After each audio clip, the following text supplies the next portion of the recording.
My father spent 20 years calling me a mistake. When he staged a public DNA test to humiliate me, it didn't ruin my life. It exposed his darkest secret and destroyed everything he'd built. My father called me a mistake for 2 decades, always putting my brother on a pedestal. But the day he tossed me a DNA kit at Thanksgiving, snickering, "Let's see if you're even mine," he unknowingly handed me the weapon that would dismantle his entire empire. Hi, I'm Sophia Vance, and I'm 38 years old. For 20 years, my father, Arthur Sterling, treated me like a stranger, like an inconvenience. But on Thanksgiving 2024, in front of 27 relatives, family, friends, business partners, he didn't just treat me like a stranger. He publicly humiliated me. He handed me that DNA test kit with words that still echo in my nightmares. "Prove you're even my daughter." The whole room went silent. My mother, Eleanor, dropped her wine glass. My brother, Leo, just snickered, that familiar, arrogant smirk on his face. They all thought it was just Dad's cruelest joke yet, another public reminder that I didn't quite belong, that I was an outsider. But what none of them knew, what Arthur certainly didn't know, was that this little test was about to expose a 35-year-old secret. A secret that would cost my father everything he'd built, everything he prided himself on. This is how Arthur's ultimate insult became his ultimate downfall. Growing up in the Sterling household, you learn your place in the pecking order from day one. Arthur built Sterling Holdings, his construction company, from literally nothing into a $45 million empire, and he never let anyone forget it. Sterling Holdings wasn't just a business. It was his true firstborn, his real legacy. And I was just the daughter who arrived 3 years before his real child, my brother Leo. The favoritism wasn't just subtle, it was a blaring siren. On my 16th birthday, I got a used SAT prep book with a note that read, "Maybe this will help you amount to something." The same year, Leo got a brand new BMW, just for getting his driver's license. When I graduated summa cum laude with a computer science degree from a top university, Arthur's response was, "Well, at least you'll be employable."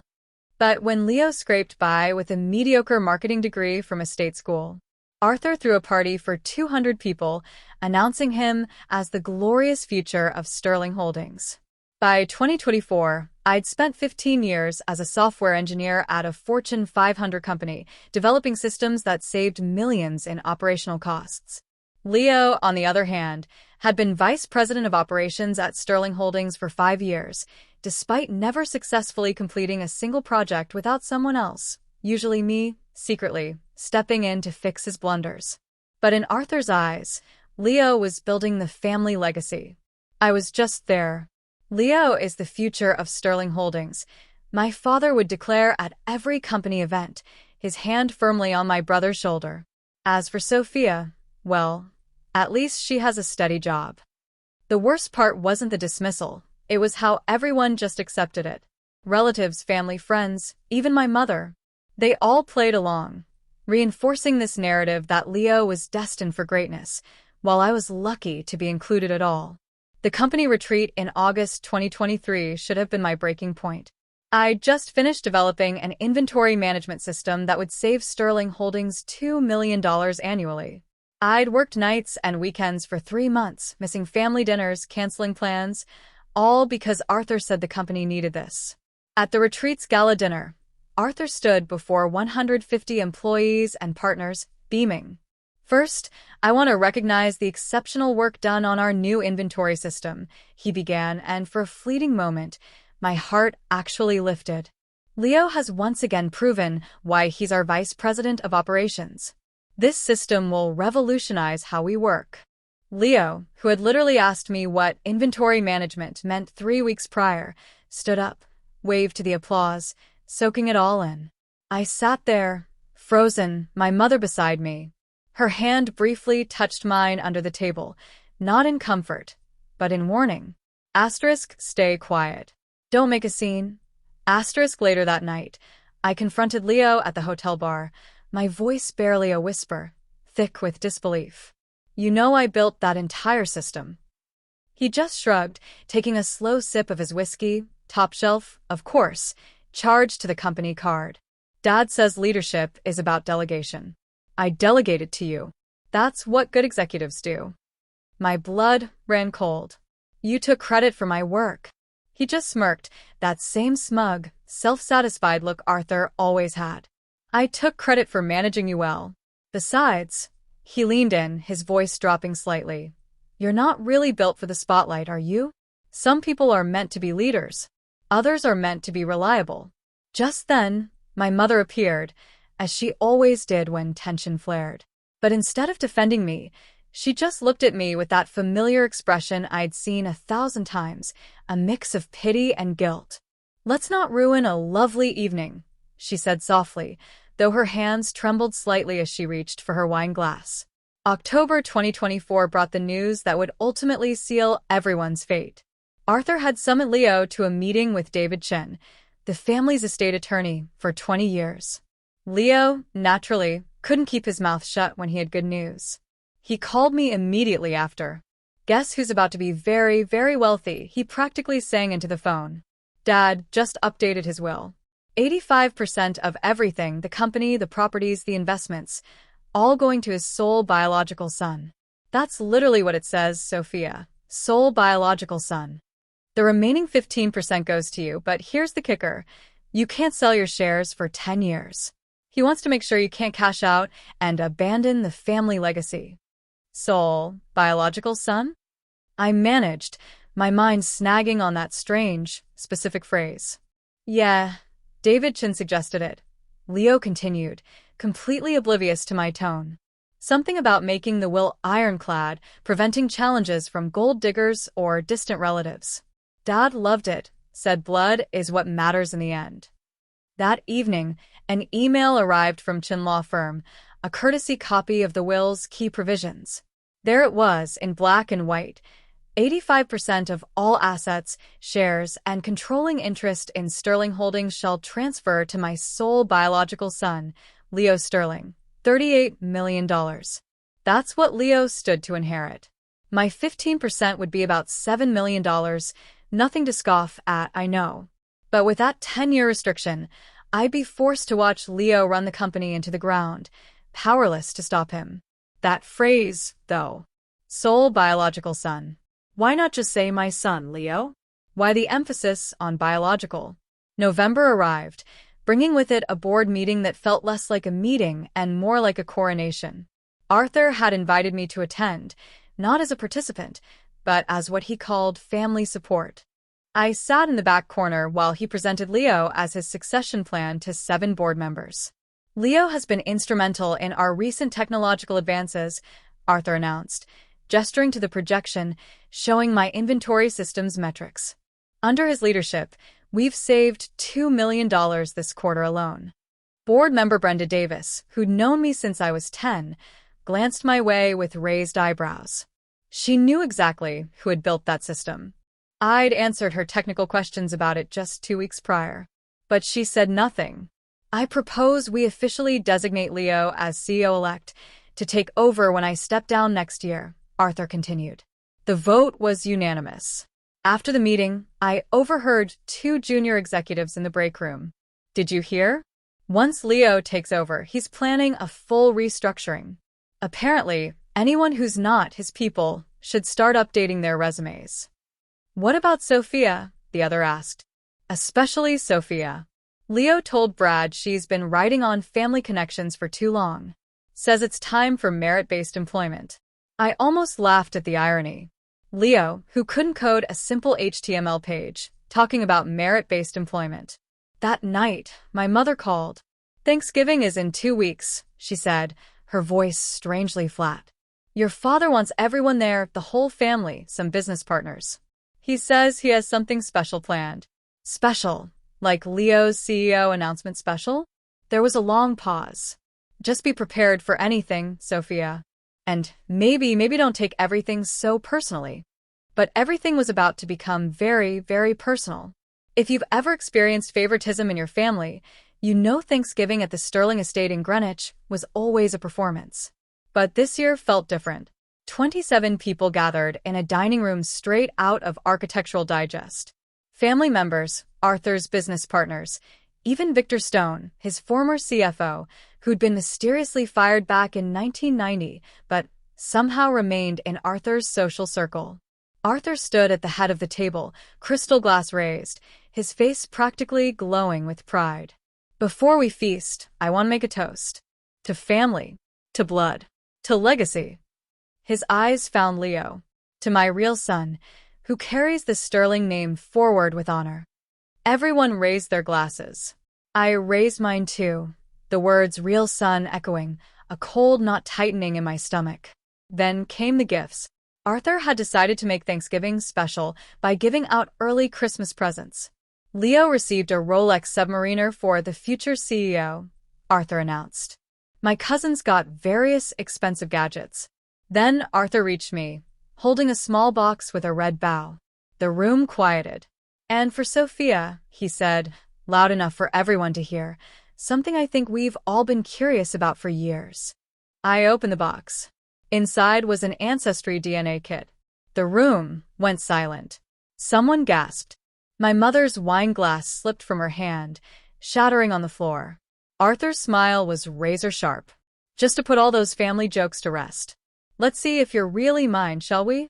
I mean, you've never quite fit in, have you? Maybe this will explain why. 27 pairs of eyes watched me. Leo was actually laughing. Oh, come on, Sophia. It's just a joke. Unless you're worried about something? I looked at the kit, then at Arthur, then at my mother, who was frantically trying to clean up the wine with shaking hands. You want me to take this test? I asked, my voice calm, almost unnervingly so. If you're really a sterling, you've got nothing to hide, Arthur sneered. I stood up slowly, the DNA kit in my hands. The room held its breath. I'll take your test, I said, my voice carrying across the silent dining room. On one condition. Arthur's smirk widened. You're hardly in a position to make conditions. It's only fair that Leo takes one too, I continued, turning to my brother. After all, if we're verifying bloodlines for the family records, shouldn't we be thorough? Leo's laughter cut off abruptly. That's ridiculous. Everyone knows I'm Dad's son. I look just like him. Then you have nothing to worry about. I echoed his earlier words back to him. Unless you're worried about something? The room buzzed with whispers. Some of the business partners looked uncomfortable, but others seemed intrigued by the drama unfolding. Arthur's jaw tightened. This is unnecessary. Leo doesn't need to prove anything. But I do. I asked, looking directly at him. In front of everyone here? Either we both take the test, or I walk out right now, and you can explain to everyone why your joke only applies to one child. Victor Stone spoke up from his seat near the window. Seems fair to me, Arthur. What's good for one should be good for both. My mother had gone pale, her hands gripping the edge of the table. This isn't necessary. It's Thanksgiving. We should be grateful for family. Not this. Arthur looked between us, calculating. His reputation was on the line now. Backing down would make him look weak. Fine, he said finally. Leo will take the test too, to prove what we all already know. Leo shrugged, his confidence returning. Whatever. This is stupid, but fine. I held up the kit. One more thing. The results get announced at the company gala next month. Publicly. Since you wanted to make this public, let's go all the way. The next morning, we gathered in Arthur's home office. He'd ordered 2 more DNA kits overnight, not from Ancestry but from Gene Tech Labs, a medical-grade testing facility that provided legal documentation. If we're doing this, we're doing it right, Arthur declared, as if the whole thing had been his idea. No room for doubt or error. David Chun was present as a witness, along with Brenda Davis from the board, whom Arthur had called to ensure transparency. I also insisted on recording the entire process on my phone, which Arthur allowed with an eye roll. We each swabbed our cheeks according to the instructions, sealed our samples, and signed the chain of custody forms. David Chun notarized everything. Results take 3 to 4 weeks, the Gene Tech instructions stated. Legal documentation will be provided with all results. Perfect timing, Arthur said. The company gala is December 15th. We'll have the results by then. As I placed my sample in the prepaid shipping box, Leo leaned over. You realize you're just embarrassing yourself more, right? When these come back, everyone will know Dad was right about you all along. Maybe, I said, sealing the box. Or maybe everyone will finally know the truth. My mother, who had been silent throughout the process, suddenly spoke. I need to lie down. I'm not feeling well. She left the room quickly, but not before I caught her expression in the mirror by the door. Pure terror. That evening, she started taking anxiety medication. I know because I saw the prescription bottle on her bathroom counter when I stopped by to check on her. The prescription was dated that day, November 29th, 2024. Something was about to surface that had been buried for 35 years, and my mother knew exactly what it was. 3 days after we sent the tests, my mother showed up at my apartment unannounced. She'd never done that in the 5 years I'd lived there. We need to talk, she said, pushing past me into the living room. About the tests. You need to call the lab and cancel them. Why would I do that?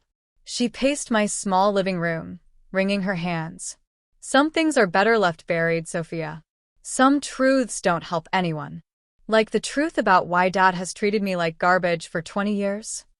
She stopped pacing and looked at me with those guilty eyes I'd seen so many times.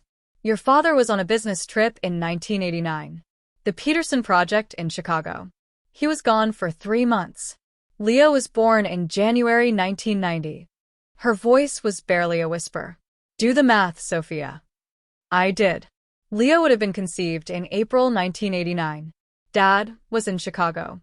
Yes, she sank onto my couch. But Victor Stone wasn't. Victor Stone, Arthur's former CFO, the man who'd been at Thanksgiving dinner, who'd supported my suggestion that Leo also take the test. You and Victor? She pulled an old photograph from her purse. Her and Victor at some company function, standing closer than colleagues should. It only happened once. I was lonely. Arthur was always gone or at the office. Thomas was kind to me. But then I found out I was pregnant, and the timing. Arthur never questioned it. Leo looked enough like him, acted like him. Does Victor know? I asked, my voice flat. I don't know. Maybe he suspects. He's never said anything. She grabbed my hands. Please, Sophia, cancel the tests. I'll talk to your father. Make him treat you better. Just please, don't destroy our family. I didn't cancel the tests. How could I? 20 years of being called a mistake, and now I knew why my mother had never defended me. Her guilt had kept her silent, while Arthur systematically destroyed my self-worth, day by day. December arrived with preparations for the company's 25th anniversary gala in full swing. The event would be held at the Ritz-Carlton Ballroom on December 15th. 350 guests, including investors, partners, and journalists from the Hartford Business Journal. Arthur had been broadcasting his plans to anyone who'd listen. It's going to be the event of the year, he told me during a mandatory family dinner. I'll be announcing Leo as my official successor, and we'll put those silly DNA questions to rest once and for all. 2 birds, 1 stone. The DNA results were due December 14th. Dr. Evelyn Reed from GeneTech Labs had confirmed via email that the results would be ready and would include full legal documentation suitable for court proceedings if needed. Why court proceedings? I'd asked during our phone call. It's standard for inheritance or custody disputes, she explained. Your father specifically requested the legal package when he called to upgrade the testing. Of course he had. Arthur wanted ironclad proof that I wasn't his, probably to justify writing me out of the will entirely.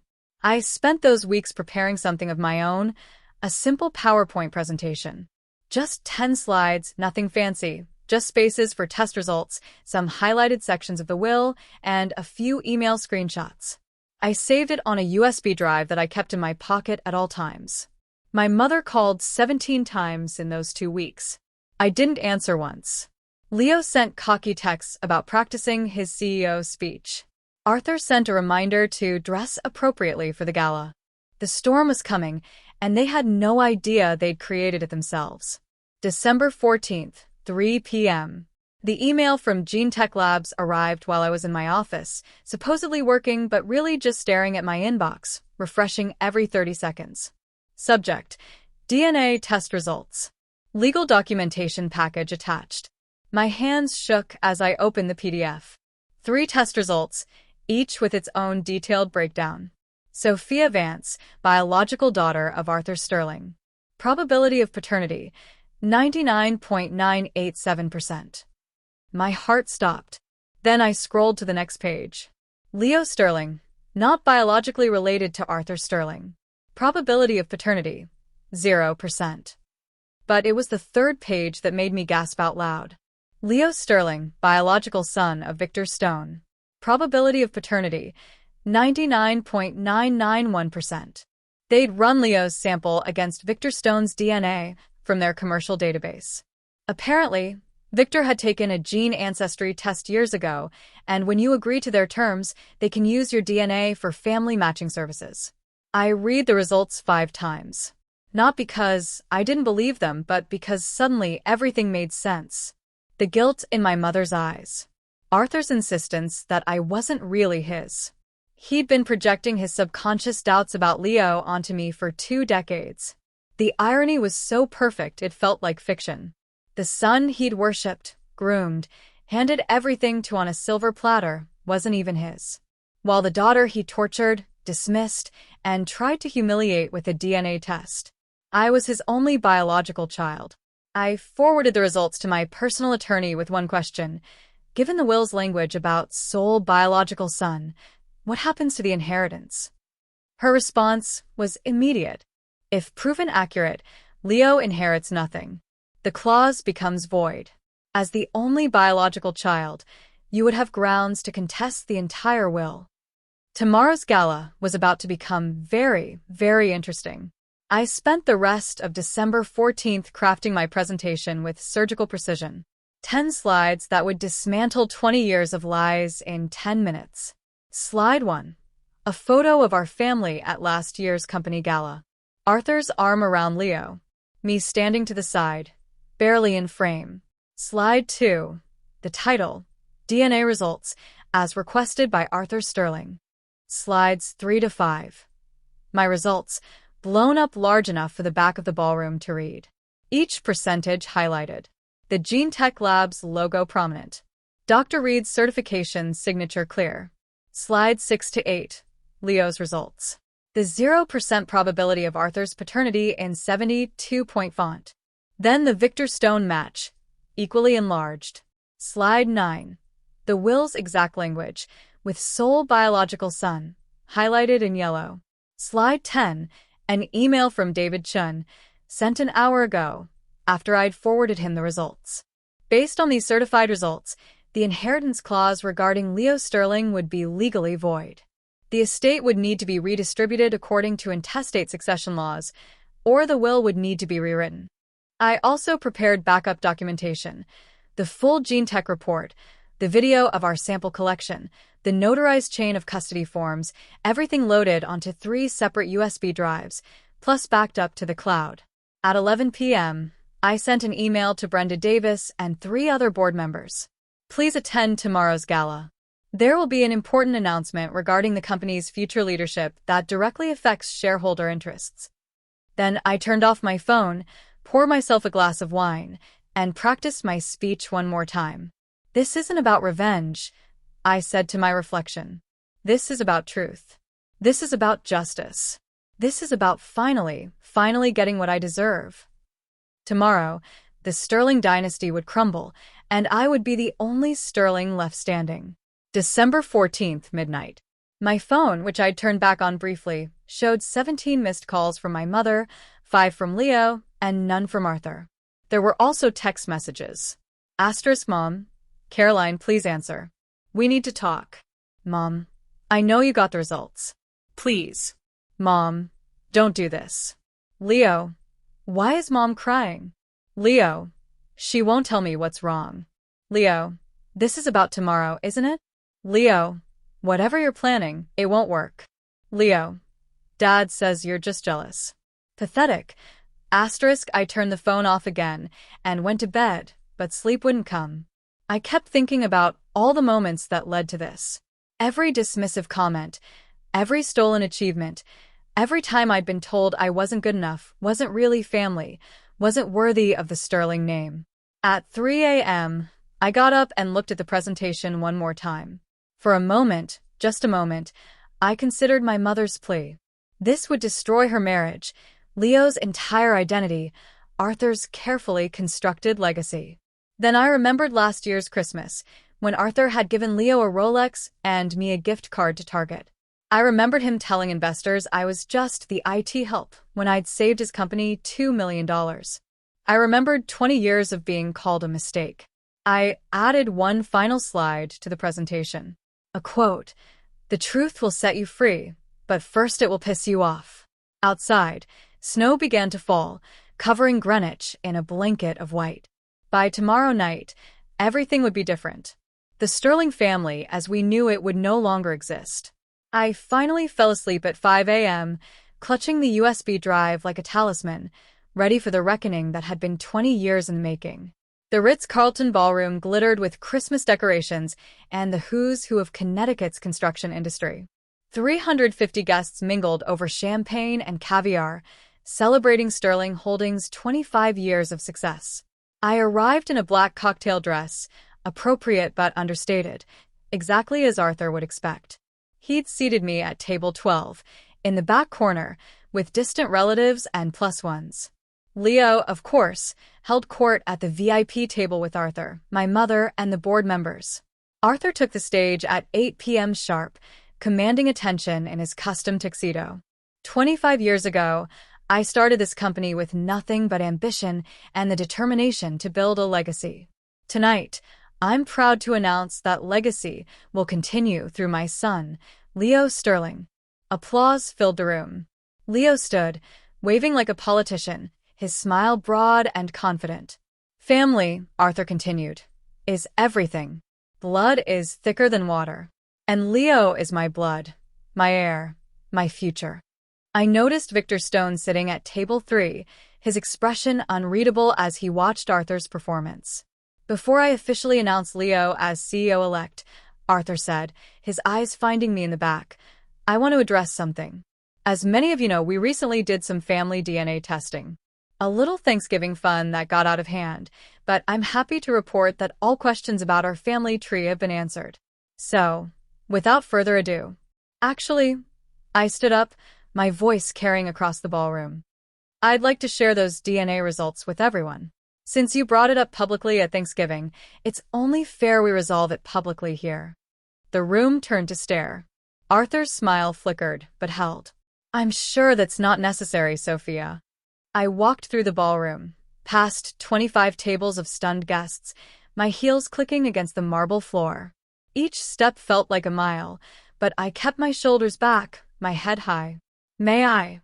I gestured to the laptop connected to the massive LED screens flanking the stage. Arthur's jaw tightened.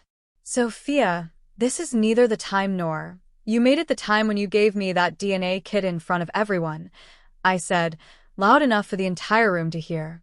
"You wanted answers. I have them." Leo laughed from his table. "This is desperate, even for you." Brenda Davis spoke up from the board table. "Let her speak, Arthur. You did make this public at Thanksgiving. Several of us were there." Trapped by his own arrogance, Arthur stepped aside. 5 minutes, then security will escort you out." I plugged in my USB drive, my hand steady despite my racing heart. The first slide appeared on the screens. Our family photo. "For 20 years, I began, I've been told I'm not really a Sterling, that I'm a mistake, that I don't belong." I clicked to the next slide. DNA results, as requested by Arthur Sterling. "So, let's see who really belongs in this family." The room was silent, save for the hum of the projector. "Remember that DNA kit you gave me as a joke?" I looked directly at Arthur. "Remember insisting Leo take one too, to prove he's your real son?" My mother stood abruptly, her chair scraping against the floor. "Sophia, please." "The results came in yesterday," I continued, clicking to slide 3. "Let's start with mine." The screen displayed my results. Probability of paternity, 99.987%. Turns out I am definitely Arthur Sterling's biological daughter. But that's not the interesting part, I said, clicking to the next slide. Leo's results filled the screens. The 0% probability of Arthur's paternity might as well have been written in fire. The ballroom erupted. Gasps, whispers, chairs scraping as people stood for a better view. Arthur stood frozen at the side of the stage, his face draining of color. "That's fake," Leo shouted, jumping to his feet. "This is fabricated. She's lying." I clicked to the next slide. Leo's match with Victor Stone, 99.991%. Victor Stone slowly stood from his seat, his face a mask of shock and something else, recognition, perhaps, pieces finally falling into place after 35 years. My mother collapsed back into her chair, her hand over her mouth. She didn't faint, as I'd expected. She just sat there, tears streaming down her face. The secret she'd carried for so long, finally exposed. According to the will Arthur signed in October, I clicked to the next slide, showing the highlighted text, 85% of everything goes to his sole biological son. The final slide appeared, David Chen's email confirmation. But Arthur doesn't have a biological son. He has a biological daughter. Me. The mistake. The disappointment. The one who never belonged. Arthur finally found his voice. This can't be. The lab made an error. Gene Tech Labs doesn't make errors. Dr. Evelyn Reed stood from table 7. I hadn't known she'd be here, but Brenda Davis had apparently invited her. I supervised these tests personally. I ran them 3 times to be certain. The results are accurate. The Hartford Business Journal photographer was frantically taking pictures. Board members were huddled in heated discussion. And Leo? Leo looked like his entire world had just imploded because it had. "This is a setup," Leo shouted, pushing through the crowd toward the stage. "She paid someone off. This isn't real." Dr. Reed walked to the microphone with calm authority. "I'm Dr. Evelyn Reed, Director of Genetic Services at Gene Tech Labs. I stake my professional reputation on these results. We maintained strict chain of custody, which was witnessed and notarized by Mr. David Chen." David Chen stood reluctantly. "The sample collection was properly witnessed and documented. I have the video evidence and signed forms." "Furthermore," Dr. Reed continued, "Mr. Stone's DNA was already in our database from a test he took 3 years ago. The match with Leo Sterling was discovered through our standard relative matching protocol." Brenda Davis stood at the board table. "Arthur, given this information, we need to convene an emergency board meeting tonight." "You can't do this." Arthur's composure finally cracked completely. "This company is mine. Leo is my son. I raised him." "You raised him," I agreed, still at the microphone. "But he's not your biological son. And, according to your own will, that's all that matters. Your words, not mine." I pulled out my phone and showed the email I'd sent to the board 5 minutes before taking the stage. The full Gene Tech report, the video evidence, everything. "The board has all the documentation," I announced. "So does the Hartford Business Journal, as of, I checked my phone 30 seconds ago." Leo lunged toward me, but security intercepted him, the same security Arthur had threatened to use on me. "You destroyed everything," Leo screamed as they held him back. "You vindictive. I didn't destroy anything," I said calmly. "I just told the truth. The DNA test was your father's idea, remember?" Arthur grabbed the microphone, his hands shaking. "This changes nothing. I'm still the CEO. I'm still the majority shareholder." "Actually," Brenda Davis announced, having just finished a hushed phone call, "the board has voted 7-2. You're temporarily suspended, pending a full investigation into potential fraud regarding the misrepresentation of company leadership succession." "You can't." "We can and we did," Brenda continued. "You've been grooming someone with no legitimate claim to the company, while overlooking your actual heir. Our shareholders could sue us into oblivion." Arthur turned to my mother, who still sat frozen at the VIP table. "Eleanor, tell them this is a mistake. Tell them." She stood slowly, her voice barely audible, even with the microphone. "It's true. All of it. Victor and I, it was just once. I'm so sorry." The room exploded again. Victor Stone was surrounded by people asking questions. Leo had to be physically restrained from charging at Victor, screaming, "You knew. You had to have known. The lawyers will sort this out," Arthur said desperately. "The will can be contested." "With what grounds?" I asked. "You specified biological son. You insisted on DNA tests. You created the situation entirely on your own." I turned to address the room one final time. For 20 years, this man told me I was worthless, that I didn't deserve the Sterling name. He built his golden boy up on a foundation of lies, while tearing me down with what he thought was the truth. But the real truth? The real truth is poetic justice. Security began escorting Leo out as he continued shouting threats and profanities. Arthur stood alone on the stage, his empire crumbling around him, finally understanding what it felt like to be the one who didn't belong. The emergency board meeting convened in the hotel's conference room at 10 p.m. I wasn't supposed to be there, but Brenda Davis insisted I attend as the only legitimate Sterling heir present. The vote was swift and decisive.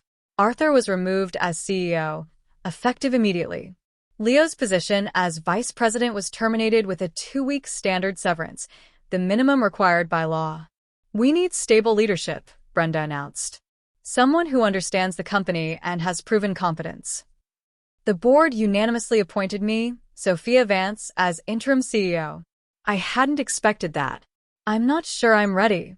"You built the system that saved us $2 million, board member Michael Green interrupted.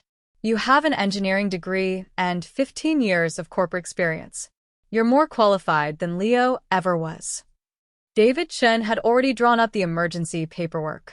Based on the DNA results and the will's specific language, the 85% controlling interest transfers to you immediately. The remaining 15% stays with Arthur until the divorce proceedings determine otherwise. Within 48 hours, I would control $38 million in assets. Arthur, who had been silent during the proceedings, finally spoke. "You planned this. You orchestrated everything." "No," I said simply. "You did. I just took the test you demanded. The truth did the rest." As we signed the papers, Brenda pulled me aside. "Your father built something impressive here, Sophia, but he let his ego poison it. Don't make the same mistake." "I won't," I assured her.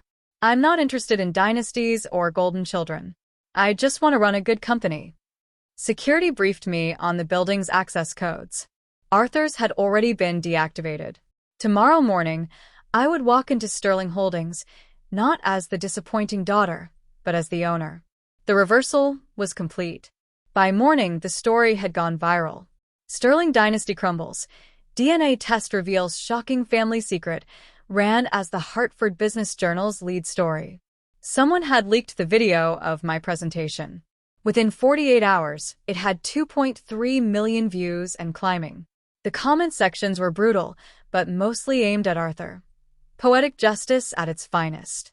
He literally asked for this. "Imagine being so arrogant you destroy your own legacy with a DNA test." Arthur's LinkedIn profile hemorrhaged followers, 15,000 lost in a week. Leo's professional reputation was destroyed overnight. Screenshots of his past posts bragging about being the heir apparent became memes. The business impact was immediate and measurable. 3 major clients who'd been considering leaving due to Leo's incompetence renewed their contracts when they heard about the leadership change. Stock value increased 8% in the first week under my leadership. I gave one interview to the Hartford Business Journal, keeping it professional. "This company was built on hard work and innovation. We're returning to those values. The drama is over. Now we focus on business." But the media wouldn't let it go. The DNA test that destroyed a dynasty became a trending topic. Reddit threads dissected every angle. Someone even started a podcast about family business scandals with our story as the inaugural episode. Victor Stone released a statement through his lawyer. "I was unaware of Leo's parentage until the DNA results were revealed. I am willing to take responsibility and wish to establish a relationship with my son if he is willing." Leo's response, posted on Instagram before his account went private. "I don't need any of you. I'll build my own empire." The empire he'd been handed was gone. The empire he'd built himself remained to be seen. My mother finally told the whole truth during our first conversation after the gala. We met at a coffee shop, neutral ground, away from the ruins of the Sterling estate. "Your father was never home," she said, staring into her latte. "The Chicago project, then Denver, then Houston. Victor was kind. He listened. One night, after a company dinner where Arthur had called to cancel again, it just happened. Did Victor know? I think he suspected when Leo was born 6 weeks early but fully developed. He never said anything. Arthur never questioned it. Leo looked enough like him. Everyone said so. The divorce was swift and brutal. Connecticut's adultery laws meant my mother forfeited significant assets. She walked away with $12 million less than she would have received otherwise. Arthur lost the house, half his remaining assets, and every shred of his reputation. Leo filed a lawsuit for intentional infliction of emotional distress against me, claiming I deliberately destroyed his life. The judge dismissed it in 5 minutes. The plaintiff's father initiated the DNA testing. The defendant simply revealed the results. Case dismissed. Leo refused Victor's attempts at contact. He also refused the entry-level position Victor offered at his investment firm, the only job anyone would offer him. Last I heard, he was living in a studio apartment in Stamford, selling insurance. "I'm sorry," my mother said during that coffee meeting. "For everything. For not protecting you. For letting my guilt keep me silent while Arthur hurt you." "I know," I said. And I did know. But knowing and forgiving were different things. Can we try to rebuild something?" "Maybe," I told her. "But not now. I need time to figure out who I am when I'm not the family disappointment." Sterling Holdings under my leadership became what it should have always been, a meritocracy. I hired a new executive team based solely on competence, not connections. Half were women. A third were people of color. And all were brilliant at their jobs. The inventory management system I developed was finally implemented properly, saving the projected $2 million annually. But more importantly, I instituted transparent attribution. Everyone's contributions were documented and credited. First quarter 2025 results spoke for themselves. Profits up 23%, employee satisfaction up 45%. And 3 major contracts secured that Arthur had lost due to Leo's bungling. The Hartford Business Journal ran a follow-up piece. From DNA drama to corporate success, Sophia Vance's transformation of Sterling Holdings. I promoted Chloe Bell, who'd been Leo's assistant and had actually done all his work, to vice president of operations. "You've been doing the job for 5 years," I told her. "It's time you got the title and salary." The company culture shifted dramatically. The fear-based hierarchy Arthur had cultivated was replaced with collaborative innovation. People stopped whispering in corridors and started speaking up in meetings. One of our biggest wins came from landing the Riverside Development Project, a $30 million contract Arthur had been chasing for 3 years. The client told me directly, "We were waiting for the leadership to change. We knew Leo would ruin it, but we also knew you were the one really running things behind the scenes." During a company town hall, an employee asked how it felt to go from the shadows to the spotlight. "Like finally being able to breathe," I answered. "Honestly, this company was built on one man's ego. Now it's built on everyone's talent. That's why we're succeeding." The Sterling name stayed on the building, but it meant something different now. Arthur's attempts to reclaim his life ranged from pathetic to desperate. The emails started 2 weeks after the gala. "Sophia, I realize I was wrong. You're the best daughter a father could ask for. Please, let's talk." Then, "I built this company from nothing. You can't just erase me." "Finally, I'm your father. That has to count for something." He tried entering the building one morning, but security turned him away.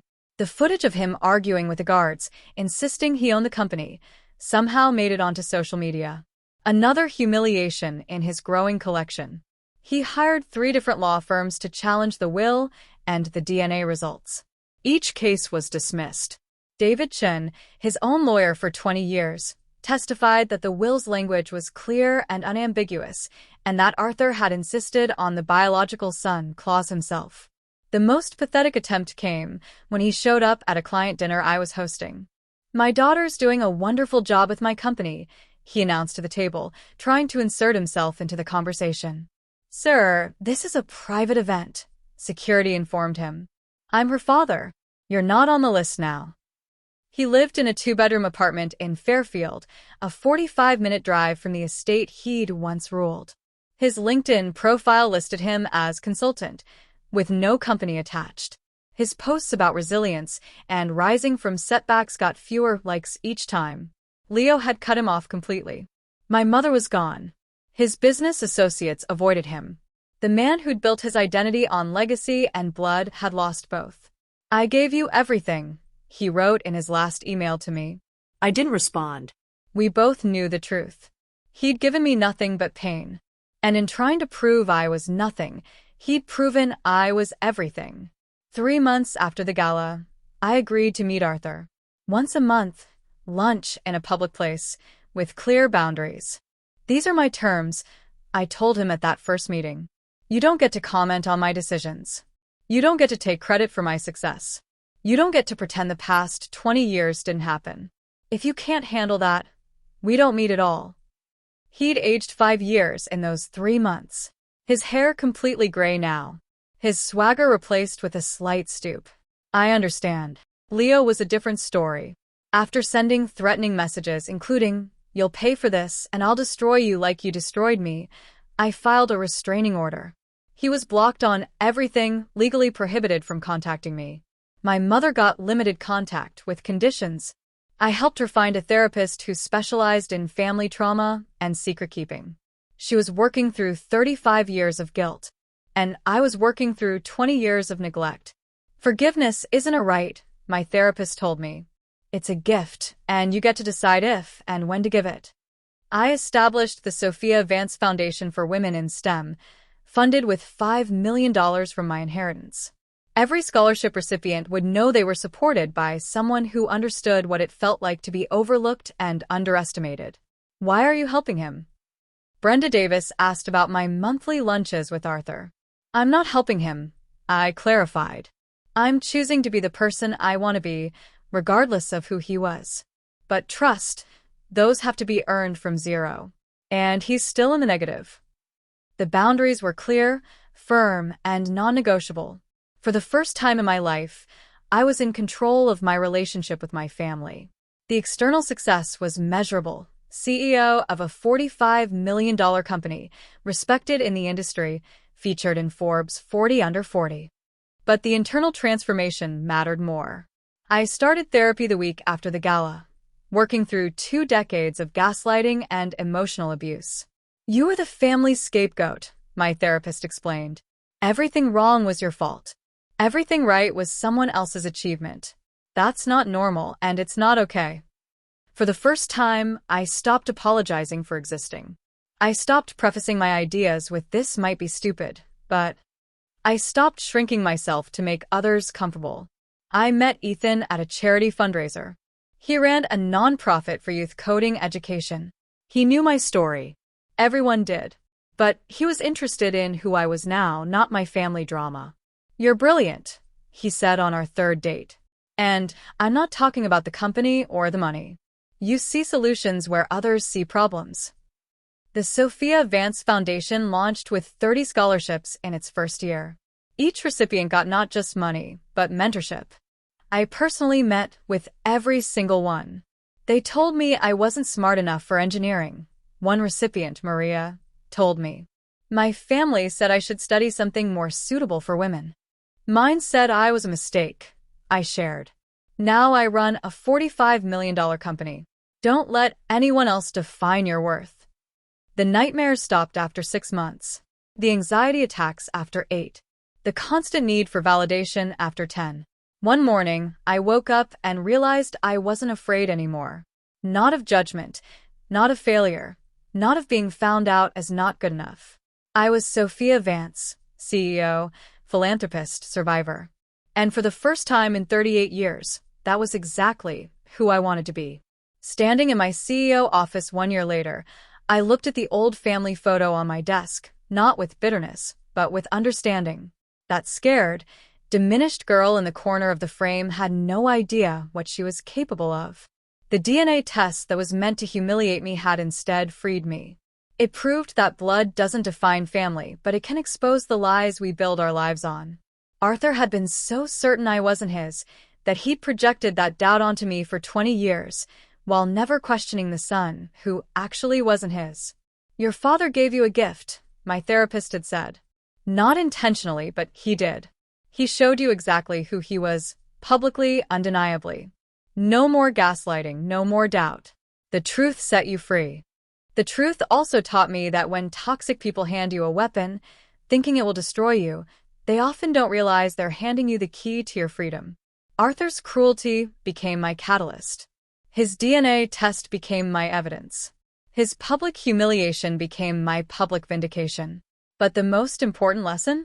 Justice isn't revenge. It's finally getting what you always deserved. I didn't destroy Arthur. He destroyed himself with his own arrogance. I just refused to keep his secrets anymore. "Thank you for the DNA kit, Dad," I said to the photo, then placed it in my desk drawer. "It was the best investment you ever made in me." The sterling empire Arthur built on blood and favoritism was gone. In its place stood something stronger. A company built on merit, a leader who earned her position, and a woman who finally knew her worth. The mistake had become the only true sterling, and that was the greatest irony of all.